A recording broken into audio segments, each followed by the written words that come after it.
Captain Sarah Mitchell's F-16 disappeared over the Bermuda Triangle in 2018 during a routine training flight. 4 years later, Air Traffic Control at Homestead Air Base received an impossible transmission.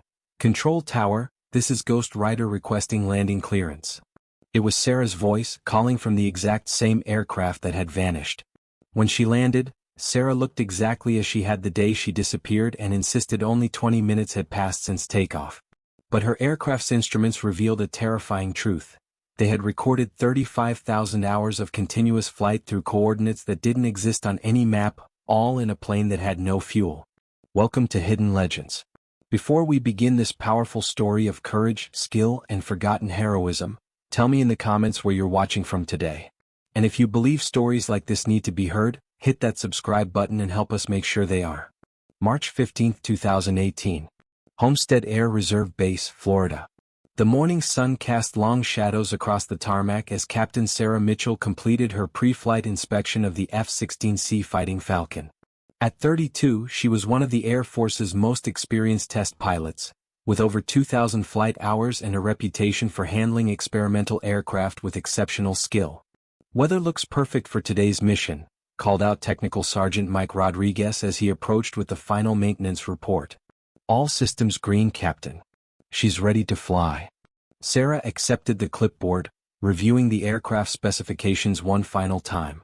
Today's mission was routine, a 4-hour flight path that would take her southeast over the Atlantic, then northwest through what civilian pilots often called the Bermuda Triangle, before returning to base. The purpose was to test new navigation equipment under various atmospheric conditions. "Thanks, Rodriguez. Any word from meteorology about those storm systems moving in from the Caribbean?" Rodriguez shook his head. "They're tracking south of your flight path. Should be clear sailing all the way. Flight control estimates winds at 15 knots, visibility unlimited." Sarah strapped into the cockpit, running through her checklist with methodical precision. The F-16 was equipped with standard navigation systems plus the experimental GPS enhancement package she was testing. Everything functioned normally as she initiated engine startup procedures. "Homestead Tower, this is Ghost Rider requesting taxi clearance," Sarah radioed using her assigned call sign for the mission. "Ghost Rider, Homestead Tower. You are cleared to taxi to runway 05. Wind 070 at 15 knots. Contact departure on 124.3 after takeoff." Sarah acknowledged the instructions and guided her aircraft toward the active runway. The F-16 responded perfectly to her inputs, the Pratt & Whitney engine humming with reliable power. At precisely 0830 hours she received clearance for takeoff. The acceleration pressed her back into the ejection seat as the Fighting Falcon lifted smoothly from the runway.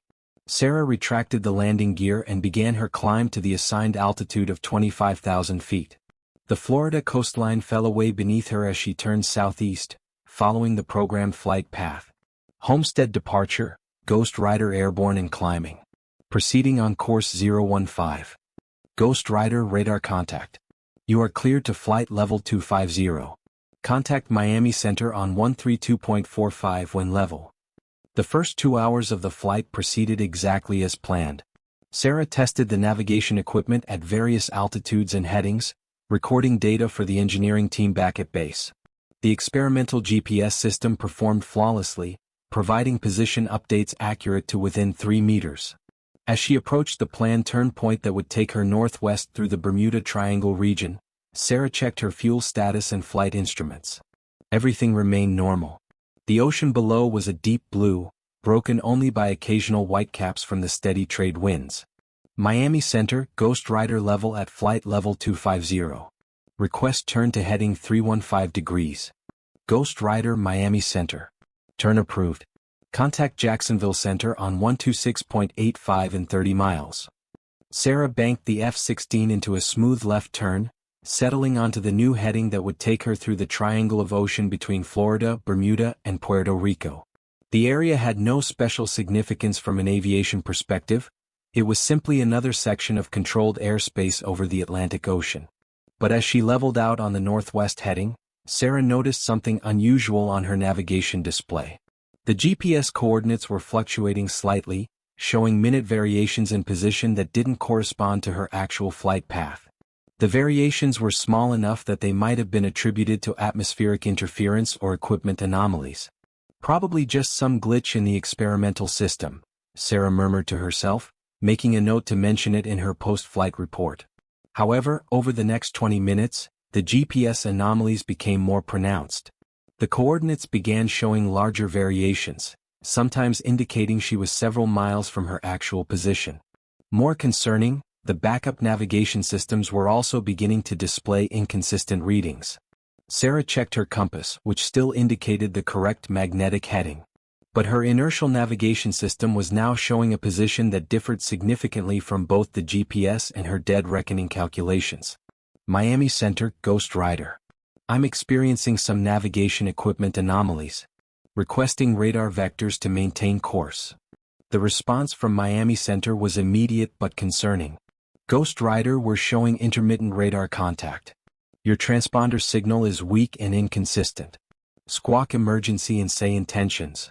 Sarah set her transponder to 7700, the emergency code, and rechecked her radio equipment. Everything appeared to be functioning normally from her perspective. Miami Center, Ghost Rider, squawking emergency. All aircraft systems appear normal. Requesting guidance to nearest suitable airport. But there was no response. Sarah repeated her transmission, then tried different radio frequencies. Each attempt met with silence. According to her instruments, she was transmitting on the correct frequencies with normal power output, but no ground station was responding. She checked her watch, 1047 hours. The navigation anomalies had been occurring for approximately 25 minutes. Sarah decided to turn back toward Homestead Air Base using her compass and dead reckoning navigation, abandoning the experimental GPS system entirely. But as she initiated the turn, something impossible happened. The sun, which had been in its expected position ahead and to her right, suddenly appeared to shift in the sky. Not gradually, as would occur during normal flight, but instantaneously, as if her perception of direction had been fundamentally altered. Sarah looked at her compass. It still indicated magnetic north in the same direction relative to her aircraft. But the sun was no longer where it should have been based on the time of day and her geographic position. This doesn't make sense, she said aloud, checking and rechecking her instruments. According to every system in the aircraft, she was flying normally. But her visual reference to the sun suggested something impossible was occurring. Sarah tried the radio again. Mayday, mayday, mayday. This is Air Force Ghost Rider experiencing navigation emergency. Any station, please respond. The only answer was static. Looking at her fuel gauge, Sarah saw that she still had plenty of fuel for the return flight to base. She decided to continue flying toward what her compass indicated was west, trusting her instruments rather than the apparent position of the sun. But after another 20 minutes of flight, Sarah realized that something was fundamentally wrong with her situation. According to her calculations, she should have been approaching the Florida coast. Instead, she saw only endless ocean in every direction. Her fuel gauge still showed adequate fuel. Her engine continued to run smoothly. All flight instruments indicated normal operation. But somehow she was not where she should have been. Sarah checked her watch again, 1109 hours.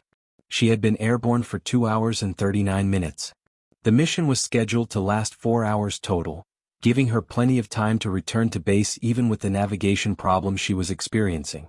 She decided to continue flying west, trusting that she would eventually reach the coast. But as she flew, Sarah began to notice other anomalies. The quality of light seemed different, subtly changed in ways she couldn't define. The ocean below appeared the same, but there was something about the atmosphere that felt altered. Homestead Tower, this is Ghost Rider. Do you copy?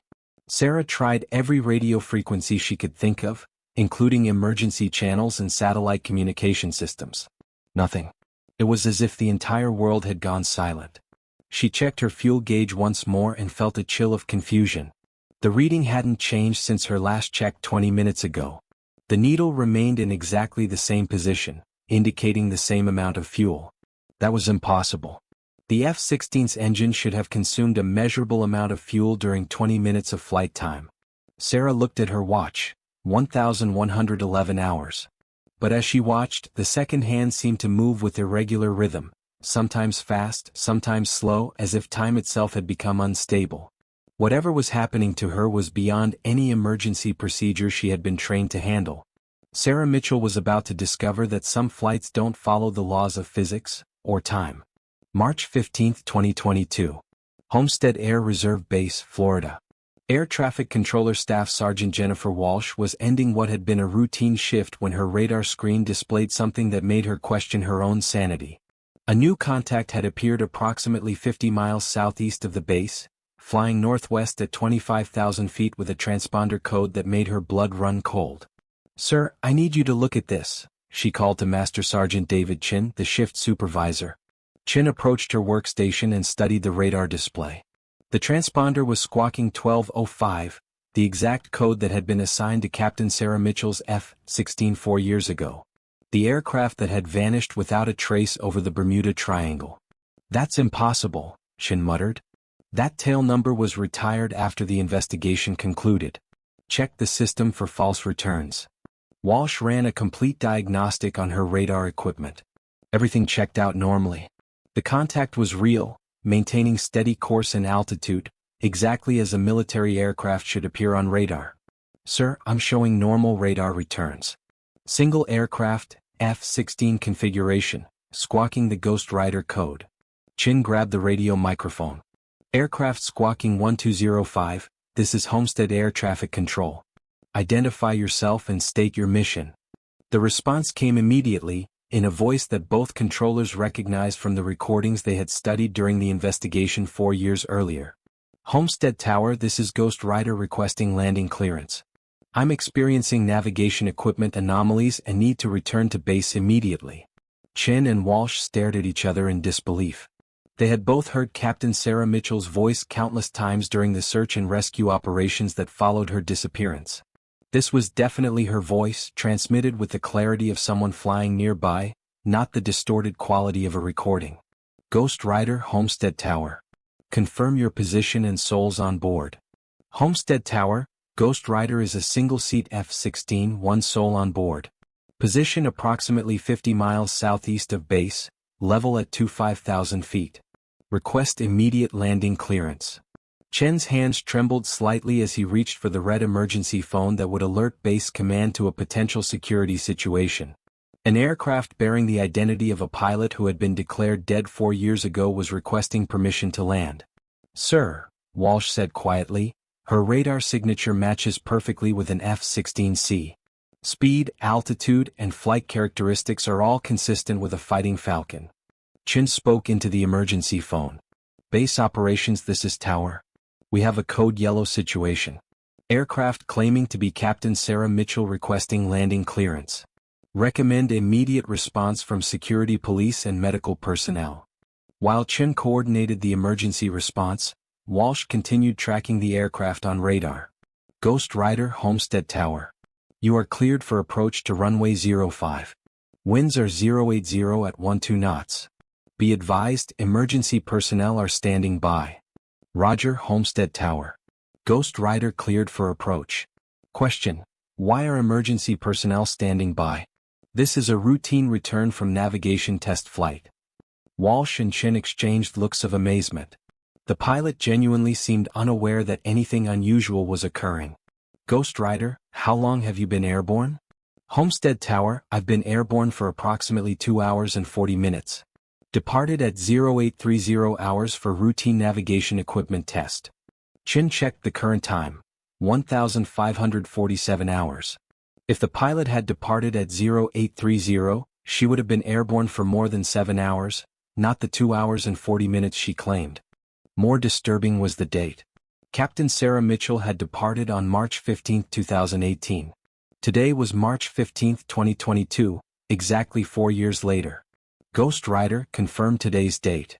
There was a pause before the pilot responded. "Homestead Tower, today is March 15, 2018. Is there a problem with your systems?" Chin felt a chill run down his spine. The pilot believed she was still in 2018. On the airfield, emergency vehicles were taking positions along the runway. Security police had cordoned off the area and were preparing for what might be anything from an elaborate hoax to a national security incident. Medical personnel stood ready with an ambulance, unsure what condition the pilot might be in after 4 years of unexplained absence. Ghost Rider is on final approach, Walsh announced, watching the radar contact descend toward the runway. Visual contact confirmed. It's definitely an F-16. Chin stepped outside the tower cab to observe the landing. Through binoculars, he could see the F-16 approaching with normal landing configuration, landing gear extended, flaps deployed, approach speed appropriate for the aircraft type. The aircraft touched down smoothly and rolled out normally. As it taxied toward the designated parking area, surrounded by emergency vehicles, Chin could see that it appeared to be in perfect condition. No visible damage, no signs of the wear and corrosion that would be expected from an aircraft that had been missing for 4 years. The F-16 came to a stop, and after a few moments, the canopy opened. A figure in a flight suit and helmet climbed out and began the normal post-flight procedures as if nothing unusual had occurred. Security personnel approached cautiously while medical staff stood ready. The pilot removed her helmet, revealing a woman who appeared to be in her early 30s, matching the age and appearance of Captain Sarah Mitchell at the time of her disappearance. "What's all this about?" the pilot called out to the security personnel. "I just completed a routine navigation test flight. Why do you have the entire emergency response team out here?" Major Patricia Reeves, the senior security police officer on duty, approached the pilot carefully. "Ma'am, I need you to state your name and show identification." "Captain Sarah Mitchell, United States Air Force. Tail number 88-0123, call sign Ghost Rider." She reached for her identification card. "Major, why is security involved in a routine return from a test flight?" Major Reeves examined the identification card. It appeared genuine and matched Captain Sarah Mitchell's official records. But according to those same records, Captain Mitchell had been declared dead after an extensive search and rescue operation 4 years ago. "Captain Mitchell, I need you to come with me for debriefing. There are some questions about your flight that need to be answered." Sarah looked confused. "Of course, Major. But I don't understand why a routine navigation test requires this level of response. Did something happen while I was airborne?" As Sarah was escorted toward the debriefing facility, aircraft maintenance personnel began examining her F-16. What they discovered would add another layer of impossibility to an already inexplicable situation. Technical Sergeant Rodriguez, the same maintenance chief who had cleared the aircraft for takeoff 4 years ago, approached the F-16 with a mixture of curiosity and disbelief. He had been present when the aircraft was declared lost and had personally inventoried every component and system before it was removed from active status. "Sir," one of his technicians called out, "you need to see this fuel reading." Rodriguez looked at the fuel gauge. It showed nearly full tanks, impossible for an aircraft that had supposedly been flying for either 2 hours and 40 minutes or 7 hours, depending on which version of events was accurate. "Check the fuel system for leaks," Rodriguez ordered. "And I want a complete inspection of all flight instruments. Something's not right here." As the technicians began their examination, they made increasingly disturbing discoveries. The aircraft's flight computer showed continuous operation for exactly 35,064 hours, 4 years of non-stop flight time. But the engine showed no signs of the wear and fatigue that would be expected from such operation. More puzzling were the navigation logs. The flight computer had recorded Captain Mitchell's position continuously for 4 years, showing her flying through coordinates that didn't correspond to any location on Earth. Some coordinates placed her aircraft in the middle of the Atlantic Ocean at depths of thousands of feet below sea level. Others showed her flying through airspace that extended far beyond the Earth's atmosphere. Yet throughout this impossible 4-year journey, all aircraft systems had functioned normally. Fuel consumption had been zero. Engine parameters had remained within normal limits. The aircraft had somehow flown continuously for 4 years without requiring maintenance, fuel, or any form of support. As Rodriguez studied the maintenance logs, he realized he was looking at evidence of something that challenged everything he understood about aviation physics and reality itself. Meanwhile, in the debriefing room, Captain Sarah Mitchell was about to learn that her routine navigation test flight had lasted 4 years, and that according to official records, she had been dead for longer than she could remember being alive. The debriefing room at Homestead Air Base had been hastily arranged with recording equipment, medical monitoring devices, and a small team of specialists who had been summoned on short notice. Captain Sarah Mitchell sat at a metal table, still wearing her flight suit, looking increasingly confused as the questions became more complex. Dr. Emily Harrison, a psychiatrist specializing in aviation psychology, led the initial questioning while Air Force investigators took notes. Medical personnel monitored Sarah's vital signs, looking for any indication of deception or psychological distress. "Captain Mitchell," Dr. Harrison began gently, "I want you to tell me about your flight today from the beginning." Sarah recounted her mission exactly as she remembered it. Departure at 0830 hours, routine navigation testing, equipment anomalies over the Bermuda Triangle region, radio communication failures, and her return to base. According to her account, the entire flight had lasted approximately 3 hours. "Captain, what do you remember about the navigation anomalies you experienced?" Sarah described the GPS inconsistencies, the apparent movement of the sun, and the fuel gauge that seemed to stop changing. "I've never experienced anything like it in my career. It was as if the normal laws of navigation stopped working." Dr. Harrison exchanged glances with Colonel James Patterson, the base commander who had arrived to personally oversee the debriefing. They had agreed to reveal the truth gradually, watching Sarah's reaction for signs of how she might handle the impossible information they needed to share. "Captain Mitchell, I need to ask you some questions that might seem strange.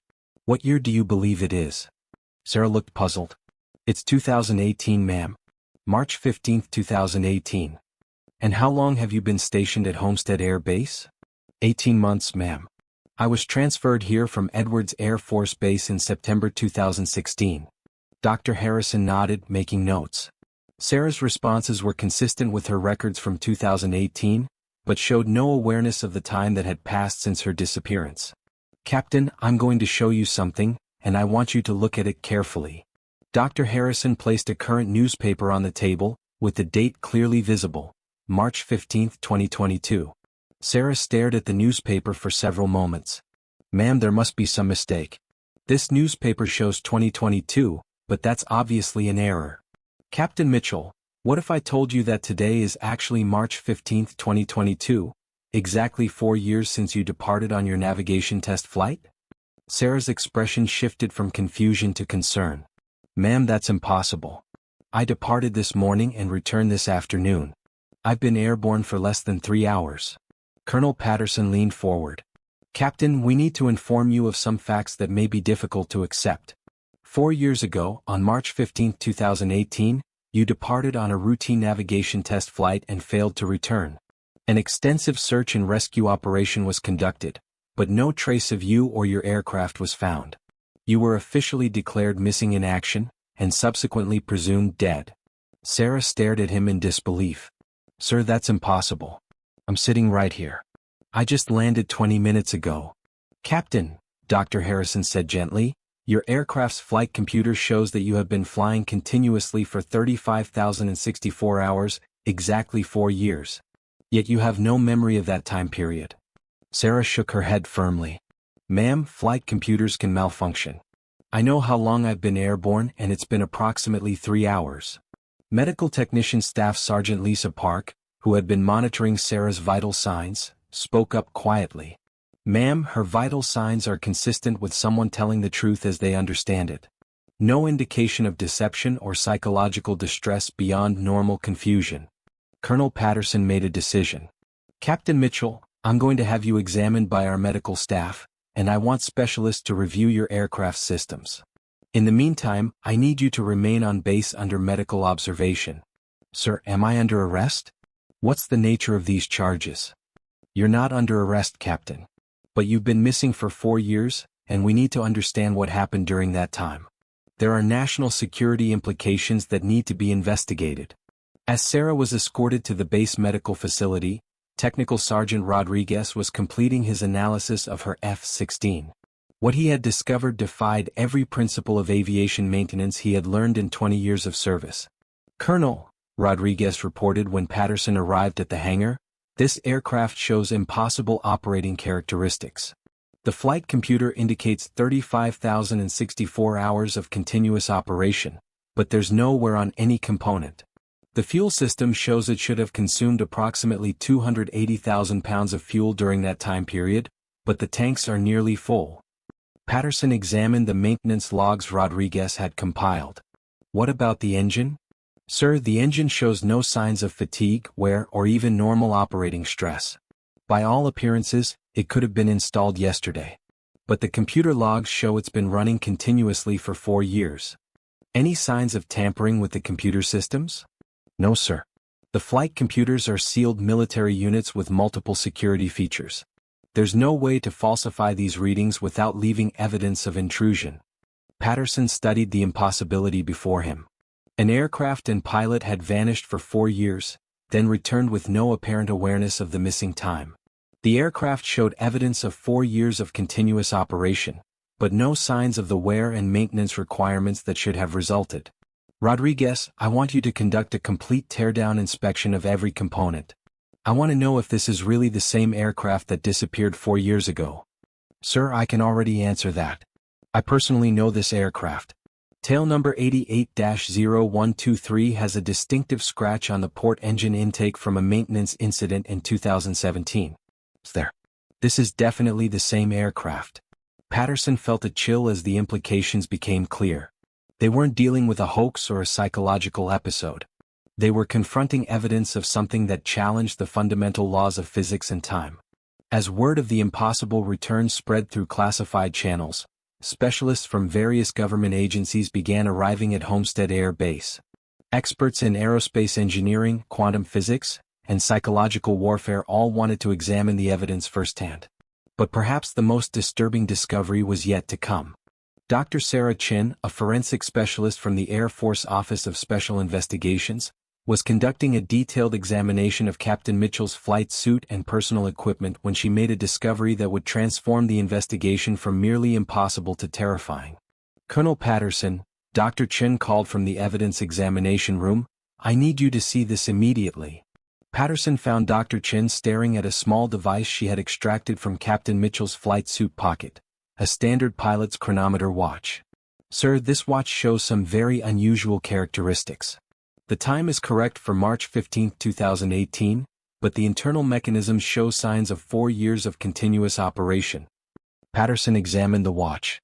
The hands showed 0830 hours, the exact time Captain Mitchell had departed on her original flight 4 years ago. "More concerning," Dr. Chin continued, "is this." She showed Patterson the watch's back cover, which had been removed to reveal the internal mechanism. Etched into the metal in tiny, precise lettering was a message: "Time is not what you think it is. Neither is space. The triangle isn't a place, it's a door." Patterson stared at the message. Captain Mitchell couldn't have engraved this herself. These markings appear to have been made with precision equipment over an extended period. "Sir, there's more. The engraving shows characteristics consistent with exposure to extreme electromagnetic fields and radiation levels that don't exist anywhere on Earth." As Patterson absorbed this information, he began to understand that the return of Captain Sarah Mitchell wasn't just an impossible event, it was evidence of something far more significant and potentially dangerous than anyone had imagined. Whatever had happened to Captain Mitchell during her 4-year absence had left physical evidence that reality itself could be altered under certain conditions. And if that was true, then Sarah Mitchell's return might not be the end of the mystery. It might be just the beginning. Dr. Marcus Webb arrived at Homestead Air Base 48 hours after Captain Mitchell's impossible return. As the Air Force's leading expert in unexplained aerial phenomena, he had been summoned from Wright-Patterson Air Force Base to lead the investigation into what was already being classified as the most significant unexplained incident in military aviation history. Webb's first stop was the secure medical facility where Captain Mitchell was undergoing evaluation. Through one-way glass, he observed her sitting calmly in a comfortable room, reading a magazine dated March 2018 that medical staff had provided to avoid psychological shock. "Dr. Harrison," Webb said to the attending psychiatrist, "what's her current mental state?" "Remarkably stable," Dr. Harrison replied. "No signs of trauma, deception, or psychological distress. She genuinely believes she departed this morning and returned this afternoon. Her memories of the flight are detailed and consistent, but show no awareness of the 4-year time gap." Webb studied Captain Mitchell through the glass. She appeared to be in perfect health, showing no signs of the physical deterioration that would be expected from 4 years of unknown conditions. Any medical anomalies? That's where it gets interesting. Her cellular structure shows signs of temporal displacement, damage patterns consistent with exposure to intense chronoton radiation. Webb raised an eyebrow. Chronoton radiation doesn't exist outside of theoretical physics. Exactly. But the cellular damage is real and measurable. It's as if she's been exposed to forces that theoretically shouldn't exist. Webb's next stop was the hangar where Captain Mitchell's F-16 was undergoing analysis. Technical Sergeant Rodriguez had assembled a team of specialists who were documenting every impossible aspect of the aircraft's condition. "Dr. Webb," Rodriguez reported, "we've completed the initial analysis. This aircraft has definitely been operating continuously for 4 years, but it's maintained itself in perfect condition." Webb examined the maintenance logs Rodriguez had compiled. "How is that possible?" "It's not possible, sir. According to every principle of mechanical engineering, this aircraft should have required fuel, maintenance, and component replacement hundreds of times during a 4-year period of operation. Instead, it appears to have somehow sustained itself." Rodriguez led Webb to the aircraft's engine compartment. "Look at this, sir. The turbine blades show microscopic wear patterns that indicate 35,000 hours of operation, but the wear is perfectly uniform. In normal operation, turbine blades develop stress patterns, fatigue cracks, and irregular wear. These blades show wear that follows theoretical perfect patterns that don't occur in reality." Webb examined the engine components with growing amazement. "It's as if the aircraft has been maintained by someone with perfect knowledge of engineering principles." "Or maintained by itself," Rodriguez suggested. "Sir, I've been working on military aircraft for 20 years. This level of perfection doesn't occur in nature. It's like the aircraft has been following its own engineering manual at a molecular level." Webb's investigation continued with the flight computer analysis. The data was even more disturbing than the physical evidence. Captain Jennifer Walsh, the air traffic controller who had first detected the returning aircraft, had been assigned to help analyze the flight data. "Dr. Webb, the navigation logs show coordinates that place the aircraft in impossible locations. Some readings show her flying through solid rock deep underground. Others show her at altitudes exceeding 200,000 feet. Webb studied the data on multiple computer screens. "And these readings were logged continuously for 4 years?" "Yes, sir. Every 3 seconds for the entire duration. The most disturbing readings show her aircraft flying through coordinates that correspond to locations in deep space." Webb felt a chill as he realized the implications. "How far into space?" "Some coordinates place her near Jupiter, sir. Others near the edge of the solar system. And a few." Walsh hesitated. "What?" "A few coordinates don't correspond to anywhere in our galaxy." Webb stared at the data in amazement. If the navigation logs were accurate, Captain Mitchell's aircraft had somehow traveled throughout the solar system and beyond during her 4-year absence.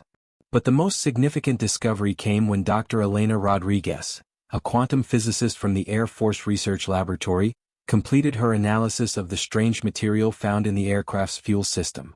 "Dr. Webb," Dr. Rodriguez reported, "the substance in the fuel tanks doesn't match any known element. It appears to be matter that's been modified at a subatomic level." Webb examined the laboratory analysis. "Modified how?" "The atomic structure shows characteristics of both matter and energy simultaneously. It exists in a quantum state that should be impossible outside of theoretical models." "Are you saying the aircraft has been powered by something that shouldn't exist?" "I'm saying the aircraft has been powered by something that exists outside normal spacetime.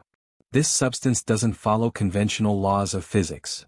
As Webb compiled the investigation results, he began to understand that they were dealing with evidence of technology far beyond current human capabilities. The question was whether that technology had developed the aircraft and pilot, or whether they had somehow gained access to it during their time away. His answer came when Captain Mitchell's personal belongings were examined more thoroughly. Dr. Sarah Chin had continued her analysis of the items found in Captain Mitchell's possession. Hidden in a sealed pocket of her survival vest was a small device that no one had initially noticed. "Dr. Webb, you need to see this immediately." Webb found Dr. Chin staring at an object unlike anything he had ever seen. It was roughly the size of a smartphone, but appeared to be constructed from materials that shifted between metallic and crystalline states. "What is it?" "I don't know, but it's definitely not human technology." The construction methods don't match any manufacturing process known to exist. Webb picked up the device carefully. It was surprisingly light and felt warm to the touch. As he held it, symbols began appearing on its surface, not displayed on a screen, but seemingly emerging from within the material itself. Dr. Chin, can you read these symbols? No sir, but they're not random. They follow mathematical patterns that suggest a sophisticated communication system. As Webb studied the symbols, they began to move and rearrange themselves. After several minutes, the symbols resolved into recognizable text. Flight log, Captain Sarah Mitchell. Entry 1. I've been flying for what feels like minutes, but the instruments say years. The aircraft is taking me places that can't exist. I'm beginning to understand that the Bermuda Triangle isn't what we thought it was. Webb and Dr. Chin stared at the device in amazement. It was apparently Captain Mitchell's flight log, recorded during her 4-year absence. Dr. Chin, can you access more entries? I'll try, sir. As Dr. Chin manipulated the device, more text appeared. Entry 847. I've seen Earth from impossible angles. The planet exists in multiple dimensions simultaneously. The triangle is a point where those dimensions intersect. Webb felt the weight of realization settling over him. Captain Mitchell hadn't just disappeared for 4 years. She had apparently been exploring realities beyond human understanding. And now she was back. The question was, why? Dr. Webb made the decision to share the device with Captain Mitchell. If she had created the flight log entries during her absence, perhaps seeing them would trigger her memories of the missing 4 years. Captain Mitchell sat in the medical facility's consultation room as Dr. Webb placed the strange device on the table before her. Her expression shifted from confusion to recognition as she saw the object. I remember this, she said quietly, picking up the device. But I don't remember how I got it. As soon as Captain Mitchell touched the device, its surface began glowing with soft, pulsing light. New symbols appeared, moving across the surface in patterns that seemed almost alive.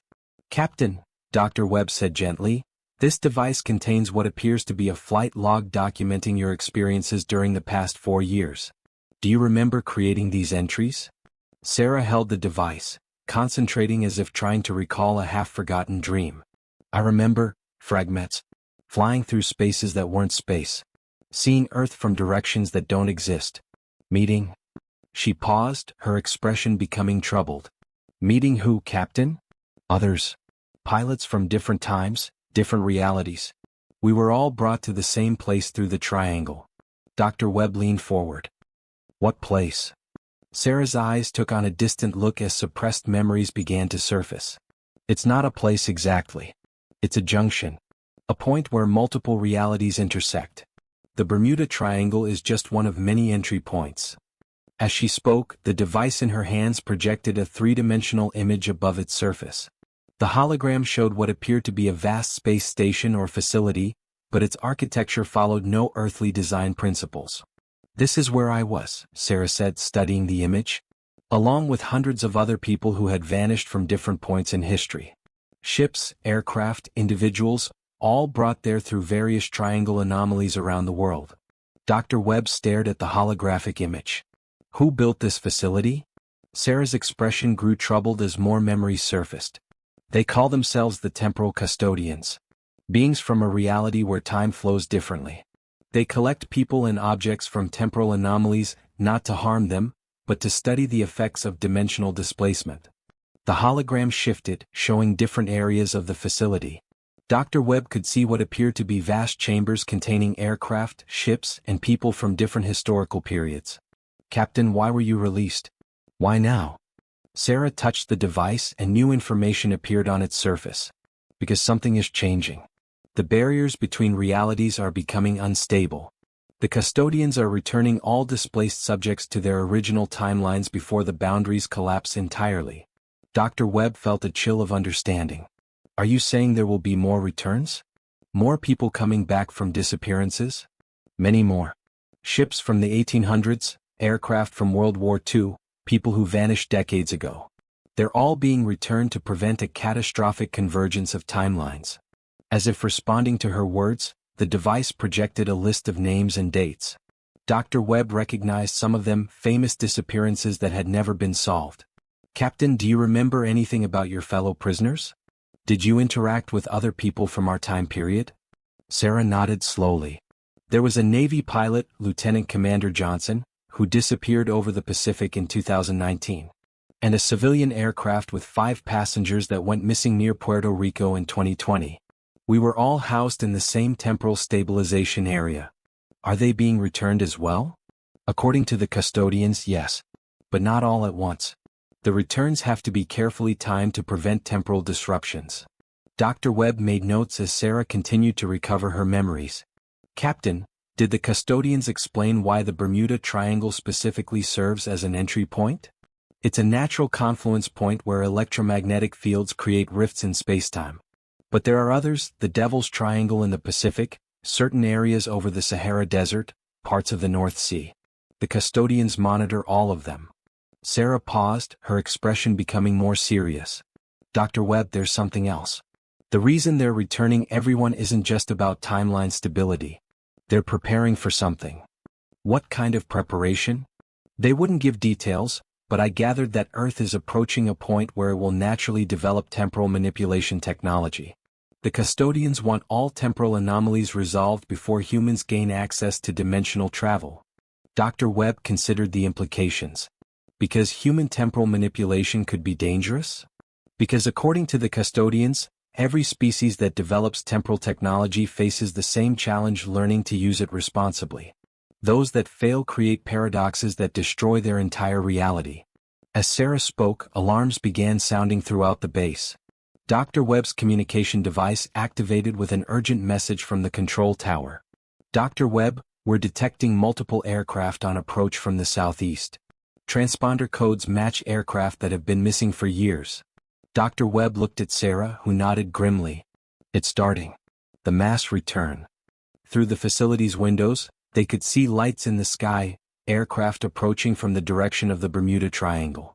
Some appeared to be military aircraft from various time periods, others were civilian planes that should have been rusted wrecks at the bottom of the ocean. Captain Mitchell, what should we expect? Confusion mostly. None of them will remember their time away just like I didn't initially. They'll believe they've only been gone for hours or days. Dr. Webb watched as the first aircraft began landing, a twin-engine civilian plane that had disappeared in 1995. How many are coming back? Sarah consulted the device, which now displayed a complex timeline showing returning aircraft and vessels.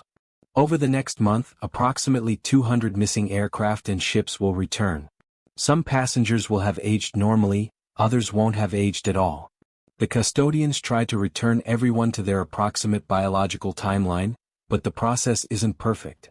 As the evening progressed, Homestead Air Base became the center of the most significant unexplained event in human history. Aircraft that had been missing for decades landed in perfect condition. Ships appeared in nearby waters, their crews confused but unharmed. Dr. Webb coordinated the massive effort to process and evaluate the returned individuals, but he couldn't shake Sarah's warning about Earth's approaching development of temporal technology. Captain, he asked during a brief break in the chaos, when do the custodians expect humans to develop temporal manipulation? Sarah checked the device one final time before its symbols began fading. According to their calculations, within the next 5 years. And Dr. Webb? They're not confident we'll use it wisely. As the device went dark, Sarah looked out at the scene of returning aircraft and confused families being reunited. They gave me this device as a warning. What we do with temporal technology in the next few years will determine whether our reality survives or becomes another cautionary tale in the custodian's archives. Dr. Webb realized that Captain Sarah Mitchell's return wasn't just the solution to one mystery. It was the beginning of humanity's greatest test. 3 weeks after the mass return event, Dr. Webb sat in a classified briefing room in the Pentagon, surrounded by officials from every major government agency. The return of over 200 missing aircraft and vessels had been impossible to hide from the public, but the full truth about the temporal custodians remained classified at the highest levels. General Patricia Hayes, Joint Chiefs of Staff, led the briefing. Dr. Webb, give us your assessment of the situation. Webb stood before a wall of monitors displaying data from the returned aircraft and their crews. Generals, we're dealing with evidence of an advanced civilization that has been monitoring Earth for an unknown period. Their technology allows manipulation of time and space in ways that challenge our understanding of physics. And their intentions? Asked Director Sarah Phillips of the CIA. According to Captain Mitchell and corroborating statements from other returned personnel, they appear to be custodial rather than hostile. However, their warning about Earth's approaching development of temporal technology is significant. Webb activated a presentation showing timelines and technological progression charts. Based on current research in quantum physics and aerospace engineering, we estimate that human temporal manipulation technology could become feasible within 5 to 10 years. General Hayes leaned forward. And the custodians believe this represents a threat? Not the technology itself, but humanity's potential misuse of it. According to their records, species that develop temporal technology without adequate wisdom tend to create paradoxes that destroy their own timelines. Director Phillips spoke up. Dr. Webb, what specific capabilities did Captain Mitchell observe during her time with the custodians? Webb consulted his notes. Instantaneous travel across vast distances, manipulation of time flow, observation of multiple realities simultaneously, and the ability to extract people and objects from timeline disruptions. Could these capabilities be weaponized? Without question. A civilization with temporal technology could theoretically prevent their enemies from ever existing by altering past events. The strategic implications are beyond anything we've previously considered. General Hayes stood and walked to the wall of monitors.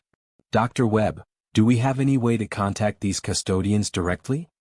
Captain Mitchell's device has gone dormant, but it may reactivate if specific conditions are met. However, she believes the custodians are already observing our response to their warning. What kind of response are they looking for? Webb hesitated before answering. According to Captain Mitchell, they want evidence that humanity can develop temporal technology responsibly. They're particularly concerned about military applications. The room fell silent as the implications became clear. General Hayes returned to her seat. Dr. Webb, what's your recommendation? I believe we should establish an international oversight committee for temporal research. If the custodians are correct about our technological timeline, we need to develop ethical frameworks before the technology becomes available. Director Phillips looked skeptical. That assumes other nations will cooperate. If temporal technology provides the ultimate strategic advantage, the incentive to develop it secretly will be enormous. Which is exactly what the custodians are concerned about, Webb replied. Captain Mitchell was told that species who approach temporal technology as a weapon rarely survive the experience. General Hayes made a decision. Dr. Webb, I want you to head a new classified research division. Your mission is to study the implications of temporal technology and develop protocols for its responsible use. Yes, ma'am. And I want Captain Mitchell assigned to your team. If the custodians are monitoring our progress, having her involved might be advantageous. Webb nodded, but privately he wondered if humanity had the wisdom to heed the warning they had been given. 6 months after the return event, Dr. Webb's Temporal Research Division had grown into a multinational effort involving scientists, military personnel and philosophers from around the world. Their headquarters, established at a classified location in Nevada, had become the center of humanity's preparation for technologies that might determine the species' survival. Captain Sarah Mitchell had adapted well to her new role as a temporal research specialist. Her memories of the custodian facility had gradually returned, providing invaluable insights into advanced temporal manipulation techniques. Dr. Webb, Sarah reported during their weekly briefing, I've been analyzing the temporal physics principles the custodians shared with me. I believe human scientists are closer to breakthrough discoveries than we initially estimated. Webb looked up from his research notes. How much closer? Based on recent advances in quantum field manipulation at CERN and the new gravitational wave experiments, we could see practical temporal displacement technology within 2 years. Webb felt a familiar chill. That's much faster than our original estimates. The custodians expected this acceleration. Once a species reaches a certain level of technological understanding, progress becomes exponential. Their conversation was interrupted by an urgent communication from the facility's monitoring station. Dr. Jennifer Park, their lead physicist, appeared on the video screen with obvious excitement. Dr. Webb, Captain Mitchell, you need to see this immediately. We're detecting temporal distortions at the Nevada test site. Webb and Sarah hurried to the monitoring center, where arrays of sensors tracked various forms of energy and dimensional fluctuations. Dr. Park pointed to readings that showed massive spikes in temporal field strength. The distortion started 20 minutes ago. They're centered on the underground laboratory where Dr. Chen's team has been working on theoretical temporal displacement equations. Sarah studied the readings with growing concern. These patterns matched the signatures I observed at the custodian facility. Someone has achieved actual temporal manipulation. Webb reached for the secure phone that connected him directly to the underground laboratory. Dr. Chen, this is Webb. Report your status immediately. Dr. Chen's voice came through with barely contained excitement. Dr. Webb, we've done it. We've achieved measurable temporal displacement. A small object was successfully moved backward in time by 3.7 seconds. Sarah grabbed Webb's arm. Dr. Webb, we need to shut down that experiment immediately. Why? Because according to the custodians, uncontrolled temporal manipulation creates cascade effects. Every change to the timeline, no matter how small, generates unpredictable consequences. Webb spoke into the phone. Dr. Chen, I'm ordering an immediate shutdown of all temporal experiments. Secure your equipment and evacuate the laboratory. Sir, we're on the verge of the greatest breakthrough in human history. Just a few more hours and we'll have practical time travel. Dr. Chen, that's a direct order. Shut it down now. But before Dr. Chen could respond, the communication was cut off. The monitoring equipment showed massive temporal distortions emanating from the underground facility. Dr. Webb, Dr. Park reported with growing alarm, the temporal fields are increasing exponentially. If this continues, we could be looking at a localized time fracture. Sarah was already moving toward the emergency equipment locker. We have to evacuate everyone from the facility. A time fracture could affect the entire base. As alarms began sounding throughout the facility, Webb realized that humanity's greatest test had arrived ahead of schedule. Captain Mitchell, is there any way to contact the custodians? We need their help. Sarah pulled out the dormant device that had remained inactive since her return. As she held it, the symbols began glowing with urgent intensity. They're already here, she said, reading the rapidly changing text on the device. They detected the temporal disruption and are taking action. Through the facility's windows, they could see strange lights in the sky, not aircraft, but phenomena that seemed to bend space around them. What are they going to do? Sarah consulted the device as new information appeared. They're going to contain the temporal fracture and reset the timeline to prevent cascade failure. But Dr. Webb, they're also going to evaluate whether humanity is ready for temporal technology. What kind of evaluation? They're going to observe how we respond to this crisis. Our choice of whether to pursue temporal technology aggressively or develop it responsibly will determine their recommendation for our species. Webb understood the implications. The next few hours would not only determine the fate of the Nevada facility, but potentially the future of human civilization. Outside, the custodian intervention had begun. Reality itself seemed to be shifting as temporal fields were carefully manipulated to prevent the expanding fracture from affecting the larger timeline. But the most important moment came when Dr. Chen's voice crackled over the emergency communication system. Dr. Webb, we've restored communication. The temporal displacement equipment is still operational. Do you want us to continue the experiments? Webb looked at Sarah, who was monitoring the custodian response through her device. The future of humanity might depend on his next words. Dr. Chen, I want you to shut down all temporal experiments and seal the laboratory. This research will continue only under international oversight and with appropriate safety protocols. There was a pause before Dr. Chen responded. Understood, sir. Shutting down all temporal manipulation equipment. As the underground facility powered down its experimental systems, the temporal distortions began to subside. The strange lights in the sky gradually faded as the custodian intervention concluded. Sarah's device displayed a final message: evaluation complete. Humanity shows promise for responsible development. Temporal technology research may continue under guidance. Contact protocols being established. Webb felt a wave of relief, but also the weight of enormous responsibility. Humanity had passed its first test, but greater challenges lay ahead. Captain Mitchell, what happens now? Sarah smiled for the first time since her return. Now we prove that the custodians were right to give us a chance. 2 years later, Dr. Webb stood in the International Temporal Research Facility in Geneva, watching as representatives from dozens of nations worked together on humanity's first official temporal technology project. The research was proceeding slowly and carefully, with every experiment subject to review by an international ethics committee. Captain Sarah Mitchell had become humanity's first official liaison to the temporal custodians. Her device now allowed limited communication with their representatives, providing guidance on safe research practices and warnings about potential paradox risks. Dr. Webb, Sarah reported during their weekly status meeting, the custodians have approved our request to begin human temporal displacement trials. Small jumps only, carefully monitored. Webb nodded approvingly. Any word on when we might have practical temporal technology? They estimate another 5 to 7 years for basic capabilities, assuming we maintain current safety protocols. They're encouraged by our international cooperation approach.